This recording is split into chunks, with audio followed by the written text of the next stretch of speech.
দ্বিতীয় দিন আমরা খুব তাড়াতাড়ি ঘুম থেকে উঠে পড়েছিলাম। বুবাই এবং তুতাই তারা ঘুম থেকে উঠেই আমাদের হোটেলের জানালা দিয়ে বাইরের প্রাকৃতিক দৃশ্য দেখতে লাগলো। আমি একটু বাইরে গিয়ে দেখলাম, সত্যি এক অপরূপ দৃশ্য লাগছে। ভোরের এই স্নিগ্ধ আলো এবং বাতাস এক অপরূপ প্রকৃতির চিত্র আমাদের চোখে পড়ল। তাই আর বিশেষ দেরি করলাম না, খুব তাড়াতাড়ি সবাই প্রস্তুতি নিলাম এবং এক এক করে এসে হোটেলের লবিতে কয়েকটা ছবি তুলে নিলাম। আমাদের হোটেলটি ঠিক পাহাড়ের কাছাকাছি হওয়ার জন্য হোটেল থেকেই প্রাকৃতিক সৌন্দর্যটা আমরা দেখতে পেয়েছিলাম। এত সুন্দর প্রাকৃতিক সৌন্দর্য বাড়ির কাছাকাছি পাওয়াটা একটা অত্যন্ত ভাগ্যের বিষয় বলা যেতে পারে। তাই আমরা রেডি হয়ে বেরিয়ে পড়লাম।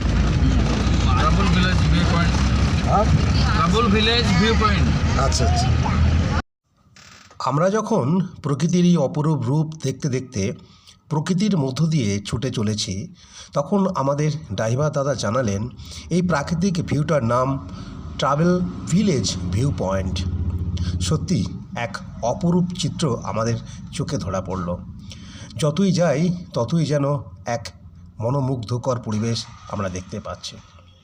আমাদের এই পাহাড় বা পাহাড় সংলগ্ন এলাকা আমাদের মনকে আকর্ষণ করে, তাই আমরা হয়তো কখনো দার্জিলিং, কখনো সিকিম ছুটে গেলেছি, কিন্তু উড়িষ্যার মতো যে এতটা প্রাকৃতিক সম্পদে পরিপূর্ণ আকর্ষণীয় দৃষ্টি আছে তা আমরা আগে জানতাম না। কিন্তু সোশ্যাল মিডিয়ায় কিছু চিত্র আমি দেখেছিলাম, তাই আমাদের প্রত্যেকের মনে একটা আগ্রহ জেগেছিল আমরা এবারে ট্যুর করব দারিংবাড়ি। তাই দারিংবাড়ির এই গ্রাম্য পরিবেশের মধ্য দিয়ে একদিকে গাছপালায় পরিপূর্ণ, দূরে যতদিকে তাকাই শুধু পাহাড় আর পাহাড়। দেখতে দেখতে আমরা পৌঁছে গেলাম আমাদের আজকের প্রথম স্পট। এখন আমরা উপস্থিত মিগোমা ওয়াটারফলে, যেটি প্রায় 300 থেকে 350 মিটার নিচে। খুবই সংকীর্ণ এবং খাড়াই একটি রাস্তা, আমাদের আস্তে আস্তে সেখানে নিচে নামতে হবে। তাই টিকিট কাটার পর তারা প্রত্যেকের হাতে একটি লাঠি দিল, যাতে আমরা তার সাপোর্ট নিয়ে নিচে নামতে পারি।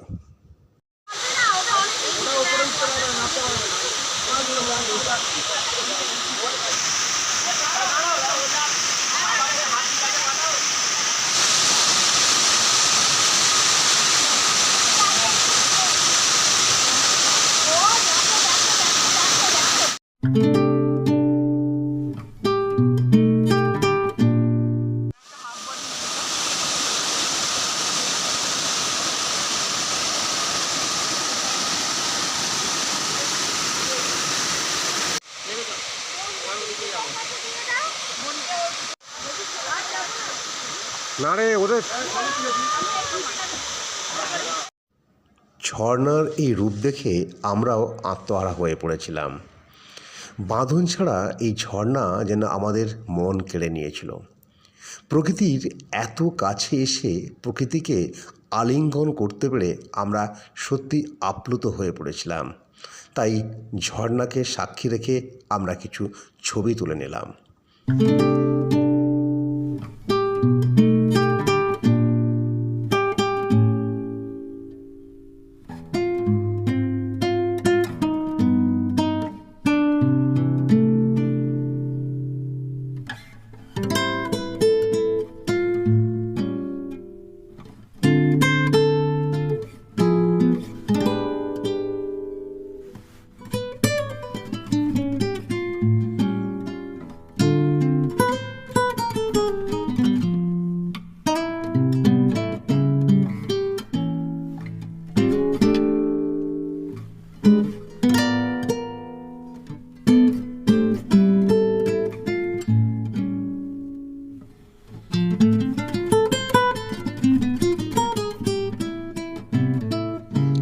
ঝর্ণা দেখতে নামার সময় কচিকাচারা বেশ উৎসাহ নিয়ে নেমেছিল, কিন্তু উঠে আসার সময় তারা বেশ ক্লান্ত হয়ে পড়েছিল। তাই আমরা উপরে উঠে কিছুটা জিরিয়ে নিলাম, তারপর ছুটে চললাম আমাদের পরবর্তী গন্তব্যে।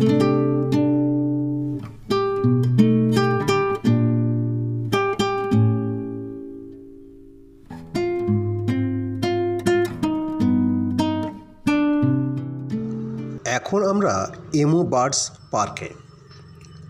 খুব সকাল সকাল বেরিয়েছিলাম, তাই আমরা খুব তাড়াতাড়ি এখানে পৌঁছে গিয়েছিলাম। এখানেও 10 টাকা মূল্যের টিকিট কাটতে হলো। টিকিট কেটে আমরা আস্তে আস্তে এমু বার্ডস পার্কের মধ্যে প্রবেশ করলাম। প্রবেশ করতে দেখলাম একটি প্রশস্ত মাঠ, সুন্দর চিলড্রেন্স পার্ক করা আছে। তাই বাচ্চারা সেই দেখে খুব আনন্দে ছুটে চলল স্লাইডিংয়ের দিকে, বা কেউ কেউ হয়তো দোলনা চাপার জন্য আগ্রহী হয়ে পড়ল। তারা কিছুক্ষণ তাদের নিজের মতো করে খেলনায় মেতে উঠল। তারপর আমরা আস্তে আস্তে এগিয়ে গেলাম এমু বার্ডস পার্কের খাঁচার দিকে। দেখলাম বেশ কয়েকটি এমু বার্ডস ঘোরাঘুরি করছে। কয়েকটি বার্ডস আমাদের দেখতে পেয়ে খুব কাছের দিকে এগিয়ে এলো। আমরা তাদেরকে দেখলাম এবং পার্কটা খুব একটা বড় বলে মনে হলো না। চারিপাশ ঘুরলাম, বার্ডস ছাড়া আর অন্য কিছু দেখতে পেলাম না। তাই অগত্যা কয়েকটা ছবি তুলে আমরা এমু বার্ডস থেকে বিদায় নিলাম।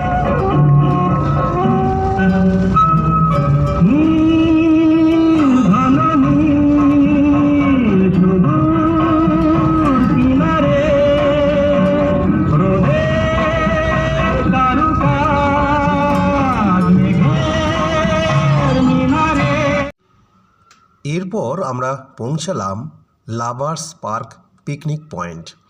চারিদিকে অনেক জিনিস দেখতে পেলাম, বুঝতেই পারলাম বেশ কয়েকদিন আগে এখানে অনেক পিকনিক হয়েছে। আস্তে আস্তে আমরা একদম নিচের দিকে এগিয়ে গেলাম। সুন্দর জলরাশি কলকল শব্দে এগিয়ে চলেছে। বড় বড় পাথরের চাই, তাদের ধাক্কা লাগে এক অপূর্ব মায়াবী পরিবেশ সৃষ্টি হচ্ছে। আমরা উপভোগ করলাম সেই সুন্দর প্রাকৃতিক দৃশ্য। দেখুন আপনারাও।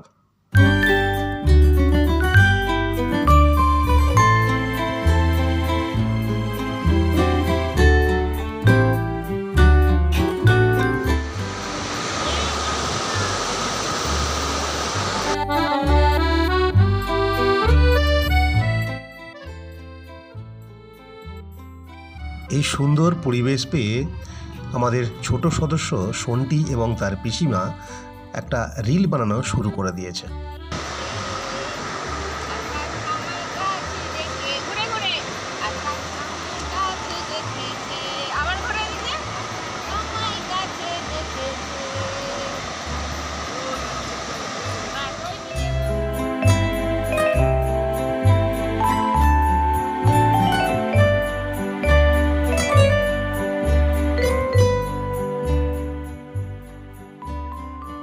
এমন সুন্দর প্রাকৃতিক দৃশ্য আমরাও হাতছাড়া করলাম না, তাই তাকে আমাদের সঙ্গী করে আমাদের ফ্রেমের মধ্যে বন্দি করে নিলাম।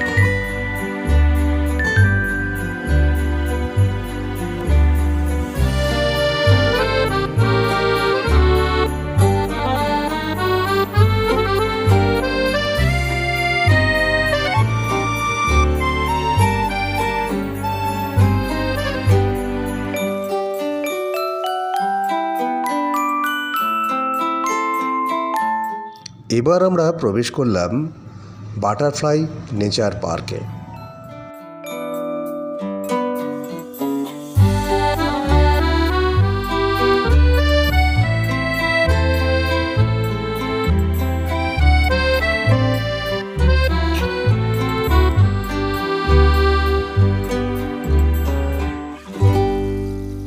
পার্কটির প্রাকৃতিক সৌন্দর্য অসাধারণ।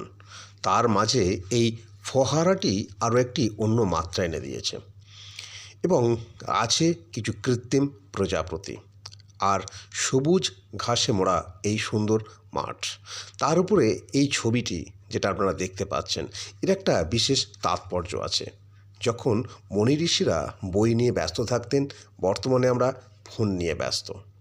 আর আছে গ্রাম বাংলার একদম আদিবাসী পাড়ার কিছু চিত্র।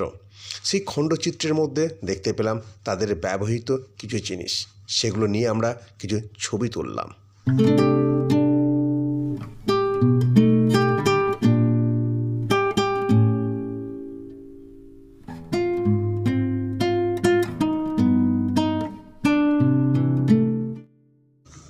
এরপর আমরা প্রবেশ করলাম হিল ভিউ পয়েন্টে। পাহাড়ের উপরে একটি পার্ক, খুব সুন্দরভাবে সাজানো গোছানো পার্ক, এবং উপর থেকে যাতে আমরা নিচের ভিউটা দেখতে পারি তার জন্য সুন্দর ব্যবস্থা করা আছে। সূর্য ঠিক প্রায় অস্তগামী, ঠিক সেই সময় আলোর ছোটা কালোর পাহাড়ের উপর যখন পড়লো, এক অপূর্ব নৈসর্গিক দৃশ্য দেখতে পেলাম। আপনারাও দেখতে পাচ্ছেন, আমরা উপর থেকে সেই ভিউটা আপনাদের জন্য নিয়ে এসেছি। সেখানে দাঁড়িয়ে সূর্যের আলো গায়ে লাগিয়ে কিছু ছবিও আমরা তুলে নিলাম। দ্বিতীয় দিনের ভ্রমণ আমরা এখানেই শেষ করে হোটেলে ফিরে এলাম।